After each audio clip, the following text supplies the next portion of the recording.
कि रहीमन मन की व्यथा मन ही राखो गोय, सुन अठलई हैं लोग सब बाट न लीनो कोय।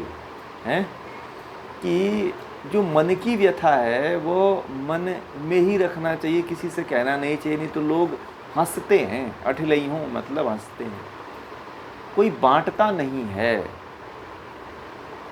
मतलब ये बात सभी के मन में है कि अपने बात को किसी से बताना नहीं चाहिए, ये बात गलत है। आपने बहुत अच्छा प्रश्न किया कि दुख है, चाहे शारीरिक दुख हो चाहे मानसिक दुख हो, ठीक है, तो उसे बांटना चाहिए कि नहीं बांटना चाहिए? बांटना चाहिए। और किसके पास? रहीम ने कहा था कि उसके पास बांटना चाहिए कि जो आपकी भावनाओं को, आपकी व्यथा को समझता हो। लोग क्या करते हैं कि जो समझता है उसके सामने भी नहीं प्रकट करते हैं। जैसे मैं यहाँ पे पूछ रहा हूँ तो मेरे सामने भी आप लोग नहीं प्रकट करते हो आप इस बात को, और बड़े बड़े पुल बांधे हुए हो समस्याओं का, उसी में अपने जीवन को घसीटे चले जा रहे हो। वही प्रश्न आपके पास नहीं है, उसका उत्तर नहीं है, फिर भी जिए चले जा रहे हैं। तो कोई भी समस्या होती है उसको बांटिए, ठीक है। जैसे एक बात बताऊं, बांटने से क्या होता है कि यदि आपके पास शारीरिक समस्या है, मानसिक समस्या है, तो यदि कोई आपकी व्यथा को समझने वाला होगा तो जितना हो सकता है उतना दूर करने का प्रयास करेगा। और इस दुनिया में सभी व्यक्ति वैसे नहीं होते हैं जैसा लोग कहते हैं, ठीक है। जैसा लोगों ने लोगों को बदनाम कर दिया है वैसे सभी नहीं होते हैं भाई। सबके अंदर मानवता नहीं समाप्त हो जाती है, ठीक है। मानवता कहीं न कहीं जिंदा है। आप गाड़ी से जा रहे हो, मैंने देखा आज से कुछ दिन पहले एक व्यक्ति, एक बुजुर्ग थे, 70-80 साल के थे, वो टहलने के लिए निकले थे और मैं रास्ते से जा रहा था और धड़ाम से वो गिर गए थे। मैं थोड़ा सा दूरी पे था परंतु 10 गाड़ियां गई, साइड से होकर के गई, कोई उसको उठाने के लिए तैयार नहीं हो रहा था। मैं जब गया, अपनी गाड़ी रोका, जब उठाया तो 8-10 लोग आके उठाने लगे, समझ रहे हैं। उस व्यक्ति को उठाया, उसके मोबाइल को निकाला उसके पॉकेट से, मैंने घर वालों को फ़ोन किया तो घर वाले आए, फिर घर वालों को सौंप के मैं आगे चला आया। तो मैंने ये चीज़ देखा कि कोई गिरा हुआ है तो उसको कोई उठाएगा नहीं। आप जब उठाओगे तो कई लोग हेल्प करने के लिए फिर आ गए, 10 लोग आ गए। तो कोई गाड़ी कहा कि चलो मैं गाड़ी से छोड़ देता हूँ, कोई दवा ला करके दिया, कोई एक बोतल पानी खरीद के ला करके दिया। तो ऐसी बात नहीं है, मानवता है, ठीक है। तो जो आपकी भावनाओं को समझता है व्यक्ति, उसके सामने तो अपने शारीरिक और मानसिक दोनों कष्टों को कहिए। क्योंकि क्या होता है कि कोई व्यक्ति समझने वाला है, या मान लीजिए कोई डॉक्टर है या कोई ऐसा व्यक्ति हो जो आपकी समस्या को ठीक करना जानता हो, यदि आप उसके सामने अपनी समस्या कहते हो तो हो सकता है कि वो समस्या तुरंत दूर हो जाए, है कि नहीं। एक राजा था तो उसको खुजली की समस्या थी, ठीक है, परंतु शर्म के मारे नहीं कहता था। तो उसके मंत्री ने कहा कि आप किसी से कहते नहीं हो इसीलिए आपकी खुजली जाती नहीं है। तो राजा ने जिसके साथ सामने मिल जाता था, जिसके यहाँ भी जाता था, मिलने जाता था, उससे कहता था कि एक समस्या है मेरी, कि मेरी खुजली आज से 50 साल हो गया मेरे शरीर से दूर नहीं होती और मैं सबसे तंग आ चुका हूँ। तो उसने कहना शुरू कर दिया। तो एक ऐसा गांव का व्यक्ति था, वह भी बैठा हुआ था और वह किसी मंत्री से ये बातें कह रहा था कि मेरे शरीर में खुजली है, वो दूर नहीं होती है। उस व्यक्ति ने सुन लिया और कहा कि मेरे पास एक ऐसी दवा है जिसको एक बार लगाने के बाद दोबारा कभी खुजली नहीं होती है। ठीक है। तो मंत्री ने बुलाया उस व्यक्ति को, कहा कि इनको दिया जाए वो दवा, और बोला कि आप अभी लगाओ, ठीक है, आप इस दवा को अभी लगाओ। उस व्यक्ति ने लगाया, राजा ने लगाया, और एक उसके बाद उसके जीवन में कभी भी वो खुजली हुई नहीं। तो कौन जानता है कि किसके पास वो ज्ञान है। दुनिया में ज्ञान की कमी नहीं है, दुनिया में प्रतिभा की कमी नहीं है, दुनिया में जो अच्छे लोगों की कमी नहीं है। आप ये मत समझिए कि हमारे आसपास के जो लोग हैं वैसे ही लोग पूरे दुनिया में फैले हुए हैं, ऐसा नहीं है। दुनिया कभी वीरों से खाली नहीं जाती है, हर समय में अच्छे लोग होते हैं, होते रहेंगे। कोई ना कोई मसीहा तो होता ही है, ठीक है। इसीलिए अपनी समस्याओं को, ये बातें जो लोग कहते हैं ना कि अपनी बातों को मत कहो, कहना चाहिए। दुख है तो क्यों नहीं कहेगा व्यक्ति, जब उससे छूट ही नहीं पा रहा है तो कहेगा। यदि आप नहीं कहोगे तो आपके अंदर एक वैक्यूम, सेफ्टी वाल्व का वैक्यूम बनेगा, घुटन हो जाएगा। जैसे कि कुकर का होता है ना, कुकर का सीटी जब तक ऊपर नहीं उठती है तब तक गैस नहीं निकलता। गैस निकलने के लिए भी ऊपर उठना पड़ता है सीटी को। कुकर में खाना बनाते होंगे, देखते होंगे, तो उठेंगे तो ही निकलेगा भाई। और कभी कभी जब नहीं निकलता है तो वही फट जाता है। आजकल मौतें होने का कारण यही तो है। पहले के समय में परिवार के लोग बैठ करके एक दूसरे के सामने अपनी बातचीत करते थे, परंतु मोबाइल आने के बाद जो है परिवार घर में एक साथ ही है, परंतु सब अपने अपने मोबाइल में बिजी हैं, किसी से कोई बात नहीं करता है। पास होकर के भी लोग दूर हैं। पास होने का एक एहसास होना चाहिए, अनुभूति होना चाहिए, परंतु वो कहाँ है। आप अपने मोबाइल में बिजी हो जाते हो, पत्नी अपने मोबाइल में बिजी हो जाती है, बच्चे अपने मोबाइल में बिजी हो जाते हैं। तो होने का एहसास कहाँ है, समझ रहे? तो कभी न कभी अपनी अपनी समस्याओं को कहने और सुनने का एक समय निकालिए घर में।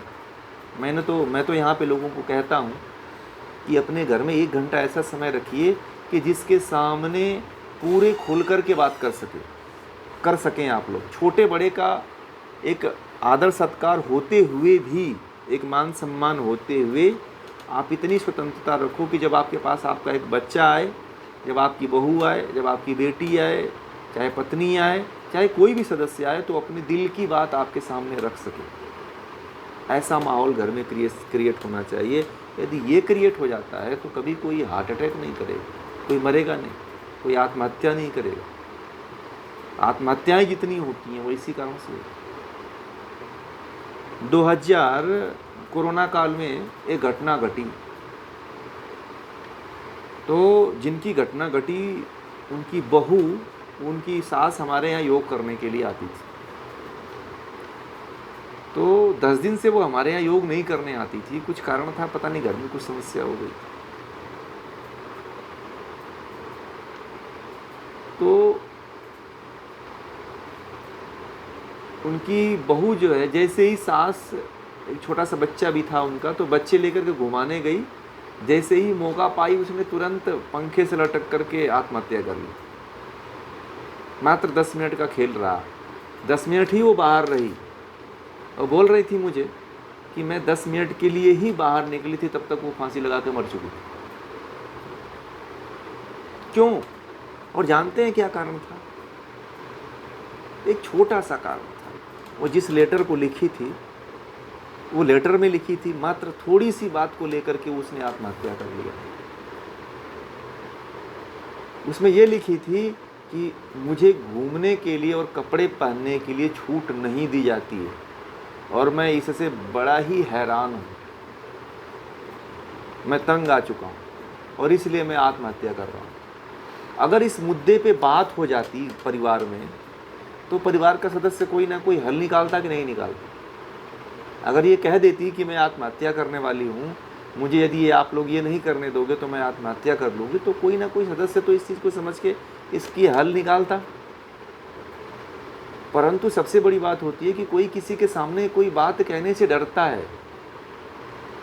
बहुत लोग शर्माते हैं, बहुत लोग तो ये सोचते हैं कि मैं कह दूंगा तो लोग कहेंगे कि ये इसी तरह का व्यक्ति होगा, कोई प्रश्न डर के मारे नहीं पूछता है कि मेरी बेइज्जती होगी।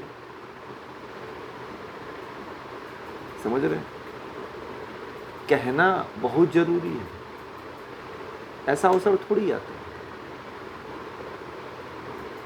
इसीलिए कहना चाहिए, निकालिए उसको। सॉल्यूशन इसका यही है, शारीरिक हो या मानसिक समस्या हो, उसको निकालिए। मत रखिए, आपके पास इतनी क्षमता नहीं है, क्योंकि आपने हजारों करोड़ों जन्म ले चुके हैं। ठीक है, एक जन्म, यही जन्म तो आपका आखिरी जन्म थोड़ी है। इससे पहले आपने लाखों जन्म लिए हैं, उन सारे जन्म की समस्याएं तो है ही हैं। बताइए, उन सारे जन्मों के संस्कार हैं कि नहीं है आपके पास? अभी कम है क्या वो? इसीलिए जो है उसको हटाया करिए, निकाला करिए, मत रखिए। अभी इतना भर रखा है कचरा अभी आपने कि उसको भी निकालना है, इसीलिए मत रखिए।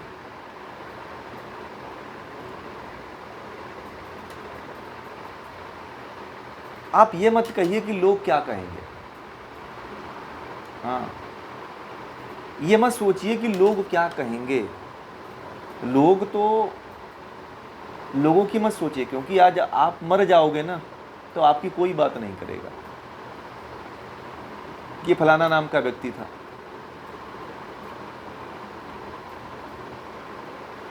मैं एक बात कहता हूं कि आप शारीरिक धरातल पे मत जियो, आत्मा के धरातल पे जियो कि मैं आत्मा हूं। ये सोचा करिए, मैं शरीर नहीं हूं। कभी आत्मा का अपमान नहीं होता है, शरीर का होता है। तो शरीर तो वैसे भी जाने वाली है, वैसे भी मृत्यु इसकी होने वाली है। इसके लिए हम अपने आप को इतना छिपा करके, सजा करके, हर तरह से ढकने की, पर्दा लगाने की कोशिश करते हैं। कब तक पर्दा लगाएंगे? पर्दा जो है व्यक्ति के वास्तविक स्वरूप को प्रकट नहीं करता है। पर्दा में वास्तविकता नहीं होती है, इसलिए पर्दे को कभी मत लगाइए। जो है वो वास्तविकता दिखनी चाहिए।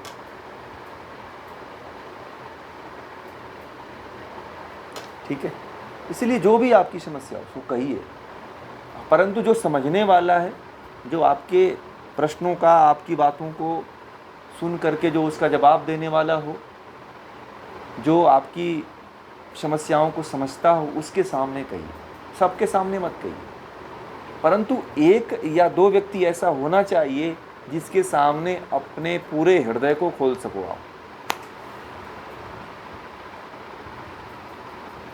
एक ऐसा स्थान होना चाहिए जहाँ पे आप अपनी बातों को पूरी तरह से व्यक्त कर सकें। आज का समय ऐसा हो गया है कि कोई किसी की समस्या को सुनने के लिए तैयार नहीं है, क्योंकि उसके पास इतनी बड़ी समस्या खुद उसकी है, तो वो दूसरे की कहाँ से सुनेगा?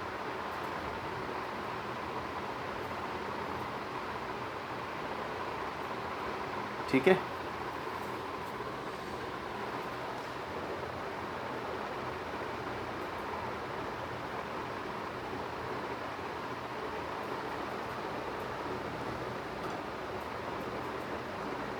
जी।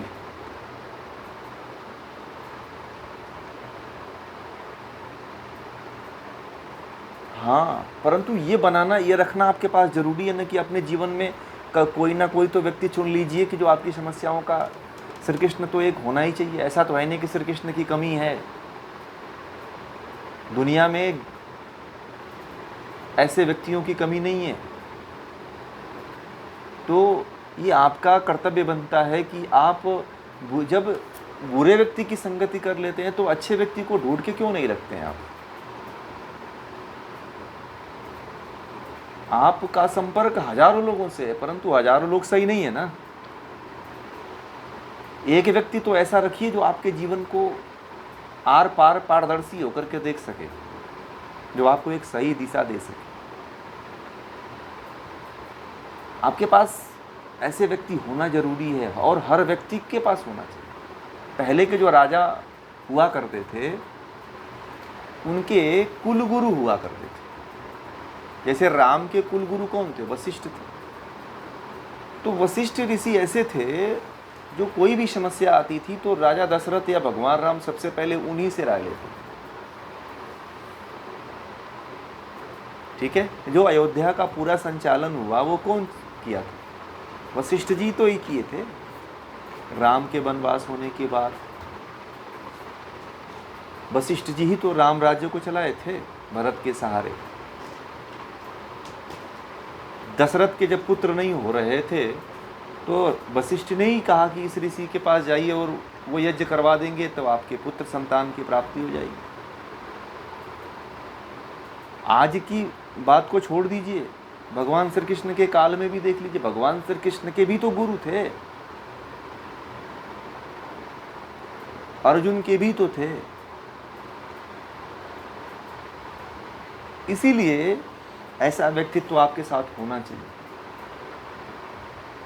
आप जब दुनिया में हर वस्तु ढूंढ सकते हो, हर वस्तु हर चीज बना सकते हो, आप तो एक अच्छे व्यक्ति की संगति क्यों नहीं बना सकते हो? आप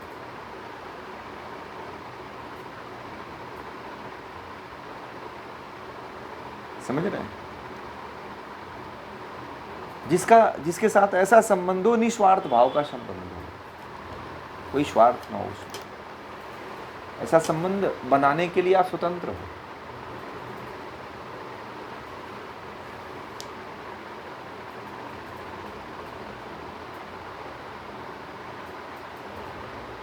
आज का कोई भी व्यक्ति है, देखिएगा उसके साथ कोई ऐसा व्यक्ति नहीं है जो उसको सही दिशा दे सके, उसकी समस्याओं का निराकरण कर सके।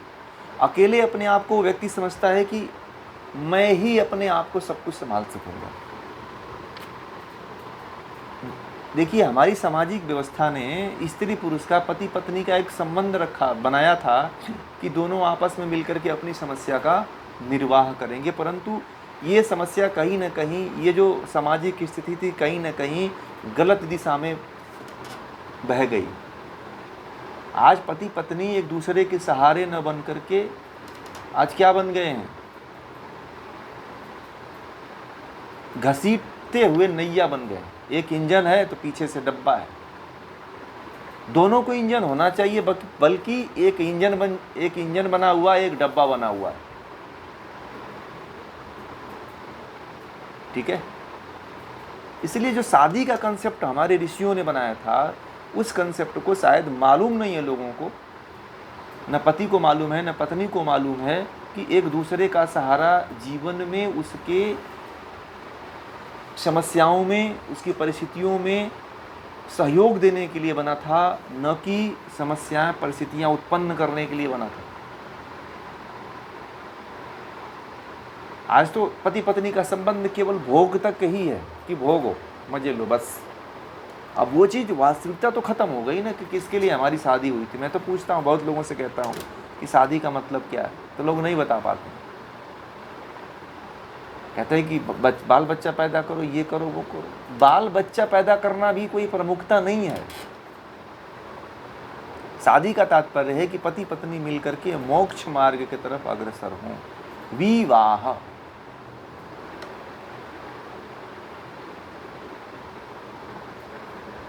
जो विशेष प्रकार का निर्वहन करवाए। कौन सा मार्ग? ईश्वर के मार्ग की तरफ निर्वाह कराए। दोनों मिल करके ईश्वर मार्ग की तरफ अग्रसर हो। यदि पत्नी सही है तो पुरुष को लेकर के जाए, पुरुष सही है तो पत्नी को लेकर के जाए। परंतु ये ध्यान देना जरूरी होता है कि पुरुष सही है तो पत्नी की बात को, पुरुष सही है तो पत्नी को पति की बात मानना चाहिए। अगर पत्नी सही है तो पुरुष को पत्नी की बात मानना चाहिए। तो आपका कल्याण हो जाएगा। आज व्यक्ति निराश क्यों है कि पूरा जीवन जिसके प्रति लगा देता है, या स्त्री लगा देती है, पुरुष लगा देता है, उससे कुछ सॉल्यूशन न मिल करके टेंशन और तनाव ही मिल रहा है। इसलिए आप लोगों ने देखा होगा बहुत लोग आजकल शादी नहीं कर रहे हैं।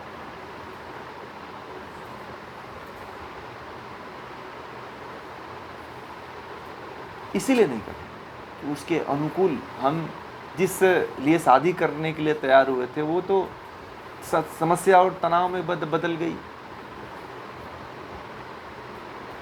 तो फिर वो भी बीच में छोड़ छाड़ के भाग जाता है।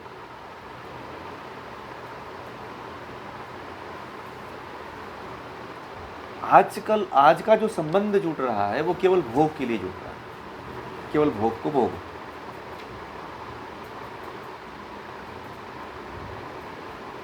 और इसी के इर्द गिर्द पूरा मनुष्य घूम रहा है, इसीलिए समस्याएं उत्पन्न हो रही हैं।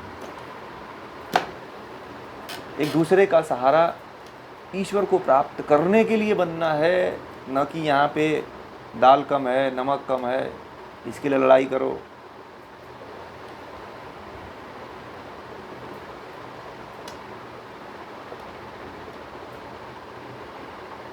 तुम ये नहीं करते हो, तुम वो नहीं करते हो, ये व्यवस्था नहीं है हमारे पास, है ना,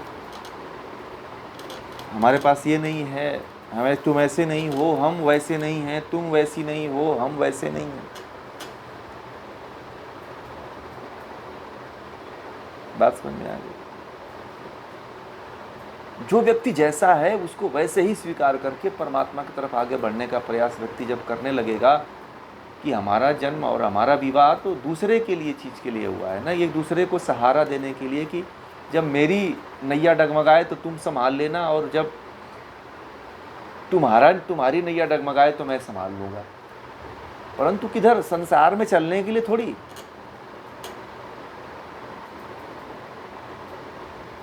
तो मान लीजिए कि शादी बच्चे हो गए, शादी विवाह कर दिया, तो अब अपना निर्वहन तो ऐसा होना चाहिए कि परमात्मा की तरफ जाए। छोड़ो दुनियादारी, बच्चों को आपका बस कर्तव्य पूरा हुआ, कुछ हमारे लिए भी तो रहने दो भैया, सब तुम्हारे लिए ही जीवन दे देंगे पूरी तरह से। आप अपने लिए जितना से समय निकाल सकते हैं निकालिए। मैं तो कहता हूं कि जवानी में ही काम करना चाहिए, बुढ़ापे में नहीं हो पाता। ये जवानी से ही प्रारंभ कर देना चाहिए, युवा अवस्था से ही प्रारंभ कर देना चाहिए, तो फिर और मजा आता है, जीवन जीने का और आनंद आ जाता है। परंतु अभी समय गया नहीं है, अभी भी कर सकते हैं। सबसे बड़ी बात है कि हम बिना लक्ष्य के अपने जीवन को चला रहे हैं। जो लक्ष्य हमारा होना चाहिए उस लक्ष्य की तरफ न चल करके संसार के लक्ष्य की तरफ चलते हैं।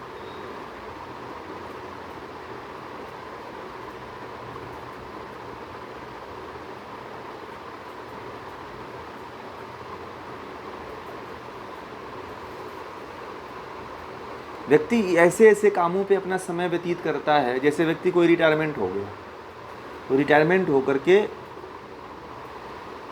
घर के कामों में, घर की दीवारों को पेंटिंग करना, नाली साफ करना, अपना एक अमूल्य समय अपने जीवन का व्यतीत कर देता है। अब भैया क्या है, 2 4 10 साल का समय है, अब इस समय भी हम कोई कोर्ट में, तो कोई केस में, तो कोई अन्य समस्या में, तो कोई झगड़े में, इसमें जब व्यक्ति व्यतीत कर देता है, क्यों? क्योंकि उसको पता नहीं है कि परमात्मा, हमारा लक्ष्य तो परमात्मा होना चाहिए। आपने जो जीवन जी लिया बहुत अच्छा जी लिया। हम लोग जो जीवन जी रहे हैं वो लक्ष्यहीन जीवन जी रहे हैं। मैं आप लोगों से कहा, एक दिन कहा था कि ये जन्म किस लिए हुआ है, तो बहुत कम लोग बता पाए। कुछ लोगों ने बताया था कि ये जीवन किस लिए उत्पन्न हुआ है, क्यों जन्म आप लोगों ने लिया है। ये आप लोगों को पता होना चाहिए कि हमारा जन्म ईश्वर की प्राप्ति के लिए हुआ है। जब इसको केंद्र में आप लोग रखोगे कि हमें तो यहाँ घर नहीं बनाना है, हमें तो सीधे परमात्मा के ही को प्राप्त करके ही वहीं पे उसके आनंद को ही घर बनाना है, तो आपके जीवन की सफलता हो सकती है। और आप यही बस मानते हो कि शादी विवाह हो जाए, बाल बच्चों की शादी हो जाए, एक नाती हो जाए, देख लूँ तब मरूंगा, नाती का नाती हो जाए तो देख लूँ तब मरूंगा। जब ये कामना रहेगी तो फिर यही चीज़ मिलेगा, आप इसी में लिप्त हो जाओगे। मैंने कहा कि जो आपका पुत्र है अगले जन्म में आपका दुश्मन था, क्योंकि वो आपके घर जन्म ले लिया, तो क्या उसे स्वीकार करोगे आप? शरीर आपका मिल सकता है, परंतु आत्मा तो किसी दूसरे की ही आती है।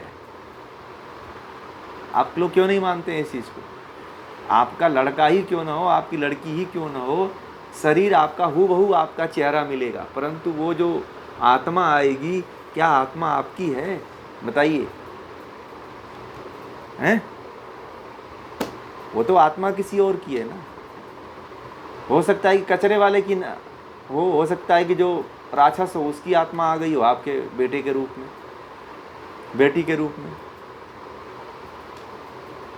तो जिस शरीर और आत्मा को अपना मान करके उसमें आप फंसे हुए हो, वो आपका है ही नहीं। यही तो सबसे बड़ा दुख का कारण है। यही तो, इसी को तो माया कहते हैं, इसी को तो संसार कहते हैं। और इसी में व्यक्ति उलझ करके अपने आप को ऊपर उठा नहीं पाता है, और जब ऊपर नहीं उठा पाता है तो मुक्ति के बारे में सोचेगा ही नहीं, ज्ञान प्राप्ति के बारे में सोचेगा ही नहीं। अब आप लोग जो लोग जुड़ रहे हैं इस बात को समझ रहे हैं कि ज्ञान ही सबसे प्रमुख है, बिना ज्ञान के कुछ होने वाला नहीं है, बिना ज्ञान के मुक्ति नहीं होने वाली है। दुनिया में लाख प्रयास कुछ भी कर लीजिए, भक्ति कर लीजिए, कथा सुन लीजिए, कथा कहलवा लीजिए, कुछ भी कर लीजिए, आपकी मुक्ति तब तक नहीं होगी जब तक कि आप आध्यात्म में खुद नहीं उतरते हो, खुद नहीं पुरुष प्रकृति और जीवात्मा को जानने की कोशिश करते हो। जब तक आप अपने आप को तराशोगे नहीं, तब तक मुक्ति नहीं होने वाली, मोक्ष नहीं मिलने वाला है। चाहे आप 1000 जन्म लगा दो, इस जन्म को भी झोंक दो, तब भी नहीं होने वाला। बिना ज्ञान के कुछ नहीं होने वाला है। अभी आने वाले सूत्र में महर्षि कपिल ने एक बात कही है, मैं बता रहा हूँ, नोट कर लीजिएगा इस बात को। महर्षि कपिल ने एक बात कही है कि निस्वार्थ कर्म भी जो है मुक्ति नहीं देता है। गीता में पढ़ा था ना आप लोगों ने कि निस्वार्थ कर्म जो व्यक्ति करता है वो मुक्ति को प्राप्त कर लेता है। पढ़ा था कि नहीं पढ़ा था? परंतु निस्वार्थ कर्म भी महर्षि कपिल कहते हैं कि बिना ज्ञान के निस्वार्थ कर्म मुक्ति नहीं देता है। लो,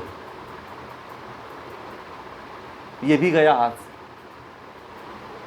गीता में तो हम लोग ये पढ़ के आए थे कि निस्वार्थ कर्म करेंगे तो मुक्ति हो जाएगी, परंतु महर्षि कपिल ये कह रहे हैं कि निस्वार्थ कर्म भी मुक्ति नहीं देता है। क्या कर लोगे अब आप?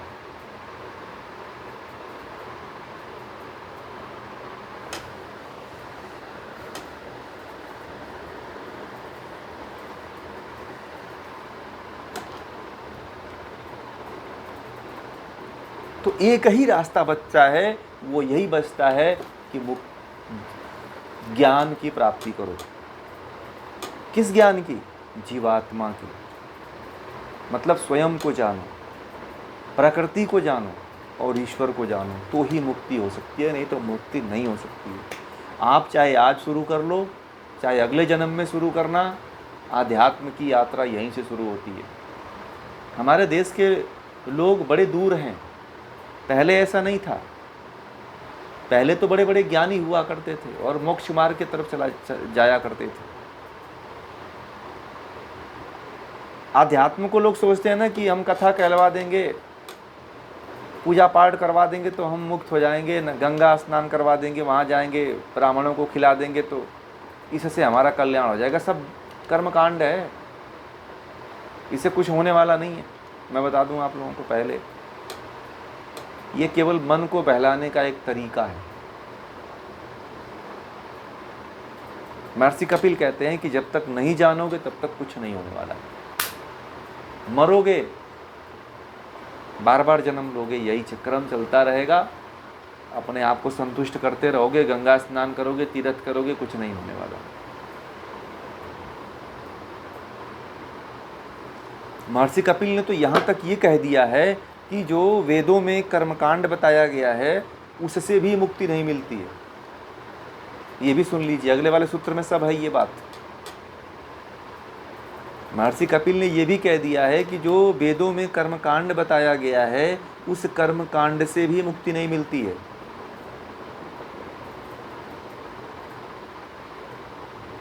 बताओ। इसीलिए सांख्य पढ़ना जरूरी है। इसीलिए मैंने कहा था कि जो सांख्य पढ़ लिया, योग दर्शन पढ़ लिया, वो बड़ा सौभाग्यशाली व्यक्ति है। वो अपने जीवन को धन्य कर लिया।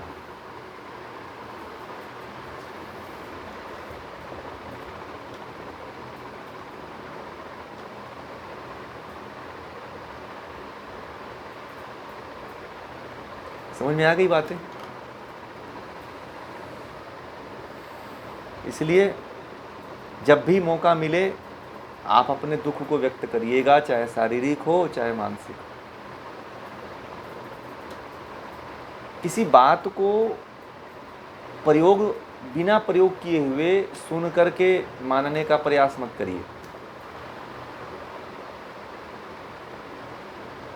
किसी विद्वान से चर्चा करिए, कोई ज्ञानी है, कोई महात्मा है, कोई साधु है, जो भी आपके अनुकूल लगता है उससे चर्चा करिए। आध्यात्म का मतलब वही होता है जो आपकी दबी हुई आकांक्षाओं का, उत्कंठाओं का, समस्याओं का निराकरण कर सके। गुरु वही है।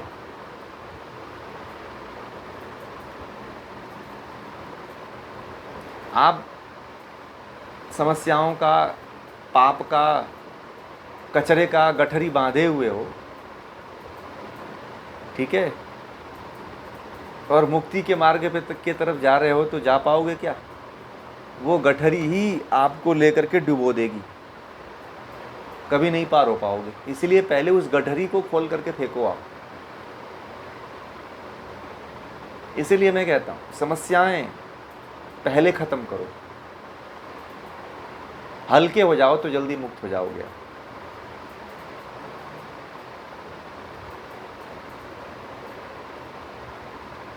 एक लोग कुछ दिन पहले मुझे एक व्यक्ति मिले तो कहने लगे कि कोई ऐसा स्थान बता दीजिए जहाँ पे सन्यास मैं तुरंत जाकर के ले लूँ। समझे, जल्दी की बात बता रहा हूँ अभी आपको, मतलब 2-4 दिन हुआ। अब मैं हर बात को उदाहरण के रूप में रखता हूँ, नाम नहीं बताता हूँ, समझ रहे हैं, बस आप लोगों के सामने रख देता हूँ। मैंने कहा कि काहे इतना जल्दी ले रहे हो आप सन्यास, क्या समस्या आ गई? अब बोले कि समस्या बताने वाली नहीं है, उसका एक ही उपाय मैंने सोच लिया है कि घर छोड़ करके सन्यास ले लो। तो मैंने कहा कि ये समस्या को लेकर के तो तुम सन्यास लेने जा रहे हो, तो सन्यास से क्या सफल होगा? बोला कि बात तो आप सही कह रहे हो भाई, ध्येय तो समस्या बनी हुई है ना, तो सन्यास का ध्येय क्या होगा? समस्या होगी। आजकल जितने सन्यासी बनते हैं वो सन्यास में समस्या को ध्येय बना करके सन्यास लेते हैं। समस्या को ध्येय बना करके यदि सन्यास लोगे तो आप अगले जन्म में आप उस समस्या में ही फिर गिरोगे। ठीक है? नहीं, हमारी बात को समझिए। समस्या से परेशान होकर के यदि आप सन्यास लेते हो तो समझिए कि वो सन्यास आपका विफल है। हाँ, यदि ज्ञान का ध्येय लेकर के, परमात्मा का ध्येय लेकर के यदि सन्यास लेते हो तो सफल हो जाओगे आप तो सन्यास इसलिए ले रहे हो ना कि घर में बड़ी समस्या है, पत्नी बड़े परेशान करती है।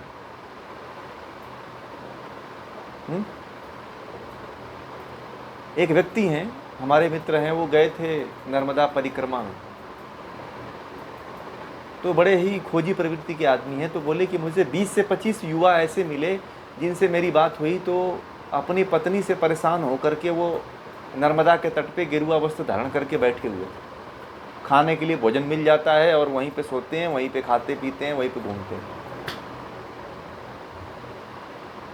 एकदम ताजी घटना बता रहे हैं। वो ये कह रहे थे, वो हैं दार्शनिक व्यक्ति, वो घूमने गए थे। बोले कि मैं तो यही देखने गया था और उसमें सब हमारे और आपकी उम्र के युवा थे जो ये कह रहे थे कि परिवार से मैं तंग आ गया था और इसलिए आ गया, और आकर के भी वही बात कर रहे थे जो वो छोड़ करके आए थे। समझ रहे हैं? ज्ञान की नैया में बैठ करके यदि सन्यास की तरफ जाते हो तो मुक्ति होगी। परिवार की नैया को और समाज समस्या की नैया में बैठ करके यदि आप सन्यास भी लोगे तो नहीं तर पाओगे आप। बहुत से संत मिलते हैं मेरे पास, मुझे तो बहुत से सन्यासी भी मिलते हैं। बेचारे जब मिलते हैं तो मैं कहता हूँ कि ये सन्यास इनको भी किसी ने दे दिया।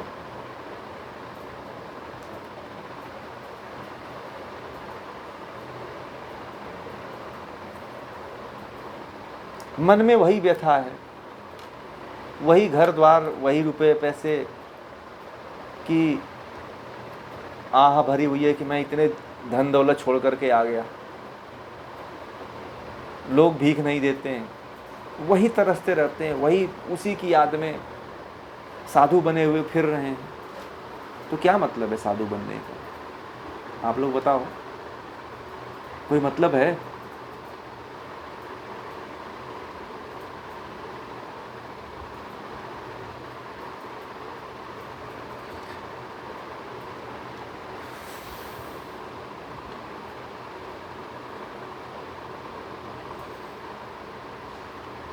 आध्यात्म इतना सस्ता नहीं है जितना लोग समझते हैं ना कि बड़ा इजी है। उसके लिए इजी है जो थोड़ा सा ज्ञान प्राप्त कर रहा हो या कर लिया। उसके लिए इजी नहीं है जो ये कहता हो कि मैं तो ये कर लूँगा, मैं तो जाऊँगा गंगा स्नान कर लूँगा, किसी साधु के आश्रम में चला जाऊँगा और मेरा ये हो जाएगा। आजकल आध्यात्म का मतलब लोग यही समझते हैं कि किसी बाबा के आश्रम में चले जाऊँगा तो मैं सन्यासी हो जाऊँगा। आज का अध्यात्म बस इतने तक सीमित हो गया है कि हरिद्वार चला जाऊँगा, नासिक चला जाऊँगा, उज्जैन चला जाऊँगा तो मेरा सब कल्याण हो जाएगा। लोग यही आध्यात्म की परिभाषा समझ करके बैठे हुए हैं। आध्यात्म की ABCD तक नहीं लोगों को पता है। लोग सोचते हैं कि ज्योतिर्लिंगों का दर्शन कर लूँगा तो ज्ञानी हो जाऊँगा। एक व्यक्ति मुझे मिला अपने जीवन में जो 12 ज्योतिर्लिंग का दो बार जा कर के दर्शन किया, पता है? और उस व्यक्ति के बारे में, वह व्यक्ति, मैं जेल में गया था योग करवाने के लिए, तो वह अपने पत्नी और बच्चों का गला काट करके जेल में कैद था। मैंने उससे पूछा क्यों तुम जेल में आए हो? तो वो बोला कि मैं 12 ज्योतिर्लिंगों की यात्रा 2 बार कर चुका हूँ। गुस्सा आ गया और अपने पत्नी और बच्चे दोनों का गला काट दिया, इसीलिए जेल में हूँ। बताओ, क्या आप लोग इसको अध्यात्म कहोगे कि जो 12 ज्योतिर्लिंग का दर्शन कर लिया 2 बार? वो भी कांवड़ लेकर के गया था, पानी जल लेकर के दर्शन करने गया था 2 बार। तो क्या ऐसे व्यक्ति को आप, कर्मकांड हुआ ना, तो लोग इसी को क्या मान रहे हैं? आध्यात्म मान रहे हैं। मुक्ति का मार्ग सोच रहे हैं कि भगवान से मुक्त करेंगे। वो तो नरक भोग रहा है यहाँ पे। अब उसने जो पाप कर्म किया उसका भी फल भोगेगा वो।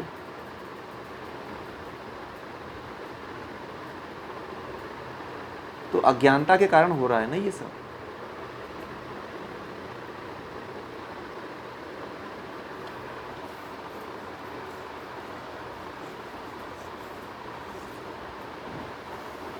मैं तो जेल में भी गया हूँ, जेल में कराने के लिए योग मैं कई बार गया हूँ।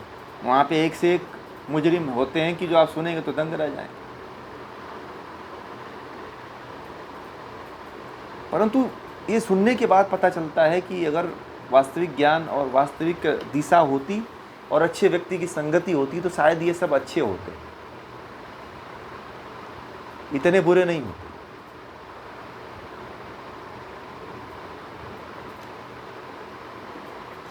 ठीक है, समझ में आ गई बातें?